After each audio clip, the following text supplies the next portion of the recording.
গান চলছে গান তিন তলা বালে আমার তিন তলা বালে কাজা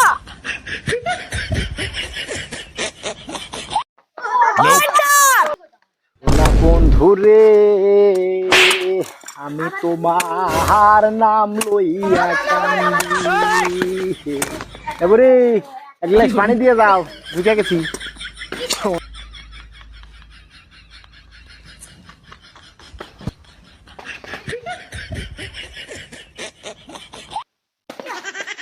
আমি তোমার নাম লইয়া কান্দি। রে সুমন্দির ছেলে পেলে হাত তো কোমা শেষ করে হারা দিব আমি আজ। হ্যাঁ, কতবার তোরে নিষেধ করেছি এ ধরনের খেলা খেলে লাভ নাই, কোনোদিন কিছু হবে না, কোনো উন্নতি করতে পারবো না। আব্দুল্লাহ এদিকে সব এদিকে এসো, এদিকে এসো, এদিকে এসো, এদিকে এসো। মন্দির কাম করে বেটা, তুই জুয়া খেল তাতে আমার কোনো টেনশন নাই, তুই গাঁজা খা তাতে আমার কোনো টেনশন নাই, তুই ক্রিকেট হাতে দিলিস কে? তুই তো আমাকে একবারে মানে বংশগতভাবে কলঙ্ক করে দিলি। এই খেলে কোনো লাভ হবে? কোনো লাভ নাই, কোনো লাভই নেই, খেলা যাবি না। অর্থাৎ তোর মতো সালের আমার দরকার নাই। মন্দির ছেলে যে ক্রিকেট হাতে নিবি তাকে মারি আমি কলঙ্ক মুক্ত করনু। আমার ছেলে হয়ে কার তাই হয়ে একদম সব মায়ের সাপা সাপা করল। সব বাসা এসে তুমি এসো সোনার সাল। আপনি ভাই উঠে কি করলেন? মাই ফেলালেন আর এক মাইরা দিবা তুকো দিব হার বলি দেওয়ার আগে বলি দিব, তা কলঙ্ক মুক্ত করবে তা আমার সালবার ক্রিকেট হাতে না লে। কারণ ক্রিকেট হাতে নেওয়া আর ভবিষ্যৎ অন্ধকার একই, একটাকো না। বাবা তুমি এসো, তুমি এসো, তুমি আমার ছেলে হয় তুমি ক্রিকেট হাতে লাও। হ্যাঁ, তোমার এক মাইরি হইলে আমি কলঙ্ক মুক্ত করবো। হয় আমার গোলা থায় ফাঁসি উঠবি, হাসতে হাসতে যা মরে যাবো, তার টেনশন নাই। তাও কেউ ক্রিকেট হাতে নিবে না, মান সম্মান আর থাকলো না তোরে দুঃখে।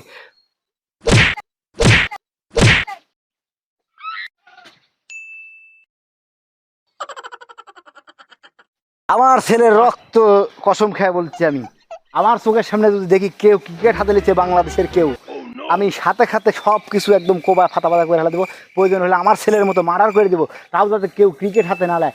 আমি এখন প্রয়োজন হলে নিজে থানার যাবো, ফাঁসির দড়ি গোলার তোলা লাগে তুলবো, তাও যাতে কেউ ক্রিকেট না খেলে। ক্রিকেটের জন্য মান সম্মান কিচ্ছু আর থাকলো না।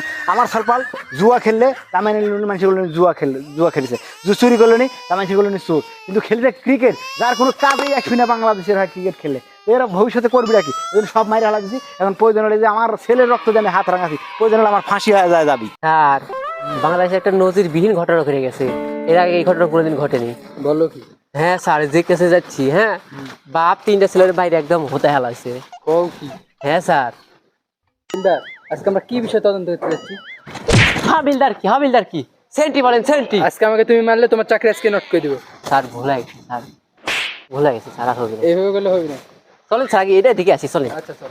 আর ওই দেখেন বসে আছে তিনটে বেটা একদম বাইরে বসে আছে, একটু ভয় ডর কিছু নাই, আর বাইরে কি ব্যাট হাতে করে বসে আছে। চলেন আসেন। আসেন আসেন আসেন আসেন আসেন, আমি আপনার লাগে অপেক্ষা করছি। তো চাচা বিষয়টা শুনলাম মনে হয় খুবই গুরুতর, তো কি বিষয় আছে? আমি কই সমস্যা নাই, আমার তিনটা ছেলে যদি জুয়া খেলতো। স্যার, থামেন আমি একটু আমার কেসটা লেখা লাগবে তো। এবার বলেন। যদি জুয়া খেলতো মাঝে মাঝে থানায় ধরে লেগে গেলে আমি নিয়ে আসতে পারতাম, ঠিক আছে, সমস্যা নাই।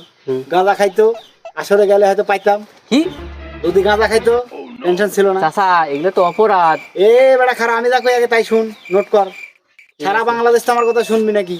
আমি ধরে কই আগে খেটে নোট কর। ঠিক আছে, কম দুঃখে সারপলে মারেনি।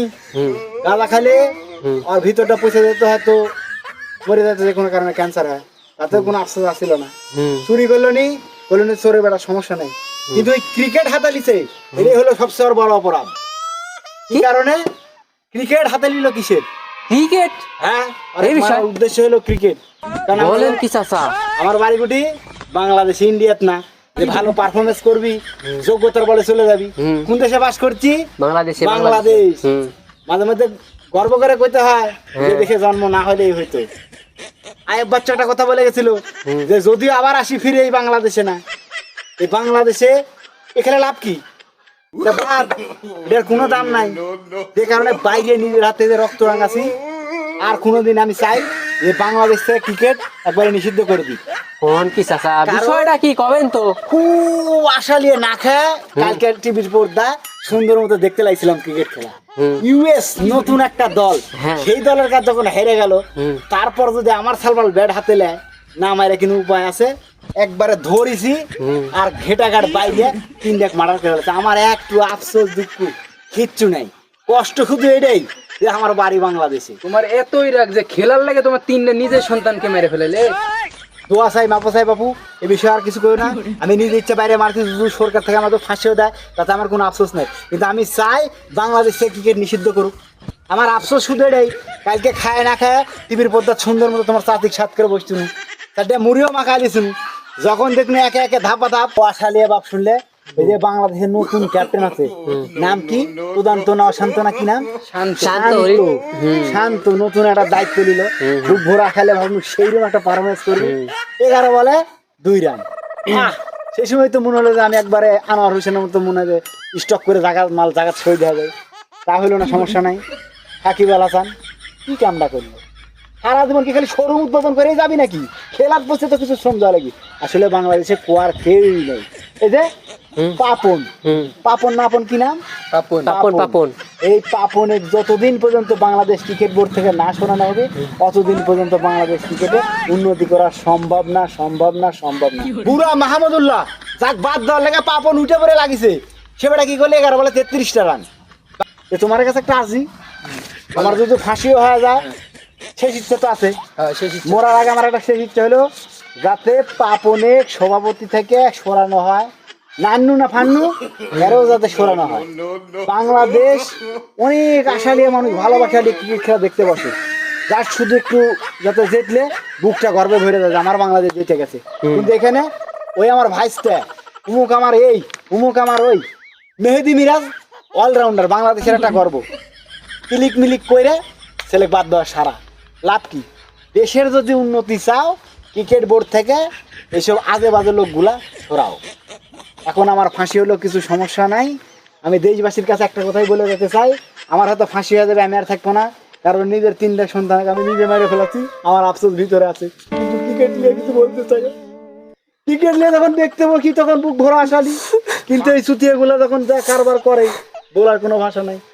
ফাঁসি হোক তাতে কোনো আমার দুঃখ নেই, কিন্তু আমি মরার আগে একটা আর্জি করে যাই সবার কাছে যে বাংলাদেশের যে ক্রিকেট বোর্ডের যতগুলো আছে এসব লোকগুলা যদি চেঞ্জ করা যায় তাহলে অবশ্যই ভালো কিছু করতে পারি। বাংলাদেশে অনেক প্রতিভাবান ছেলে পেলে আছে, কিন্তু থেকে লাভ কি? আমার মতো চাষার ছেলে কি উপরে চান্স পাবি না, কারণ আমার টাকা নাই, আমার এই নেই, আমার ছেলে ভালো খেলে লাভ কি? লাভ নাই। মেহেদি মিরাজের মতো ছেলে যখন বাদ পেরে যায় টিম থেকে তখন তো দুঃখ রাখার জায়গা থাকে না। আমার তো ফাঁসি হয়ে যাবে, আমাকে নিয়ে চলো, সমস্যা নেই, আমার ফাঁসি দিয়ে কোনো আফসোস, আমার রক্তে হাত রাঙায় না তাতে কোনো আফসোস হয়নি, কারণ আমার ছেলেটাকে আমি নিজে হাতে মারেছি। অপরাধে ক্রিকেট ধরলো কেন? সবচেয়ে বড় কষ্ট হলে যে দল জীবনে খেলার নামই শুনেনি ইউএস, সেই দলের মতো দলের কাছে বাংলাদেশ হেরে গেল। আমি যখন নেংটাকাল তখন থেকে দেখি বাংলাদেশ বলে ক্রিকেট খেলে, দাদারা কইছিল ফাইটে পারে পরে এখানে নাম শোনার নাম বলে ক্রিকেট। সেটা খেলে তখন কোনো লাভই নেই, সেটা খেলে লাভ, মাসে 4 লক্ষ টাকা বেতন দেওয়া হয়, এদিকে রেল স্টেশনে যায় দেখা যায় কত লোক না খায় ঘুরছে। সরকারের কাছে আমি এটুকু আবেদন করি, বাংলাদেশ ক্রিকেট টিমটাকে বহিষ্কার করে দাও, ওসব দরকার নাই।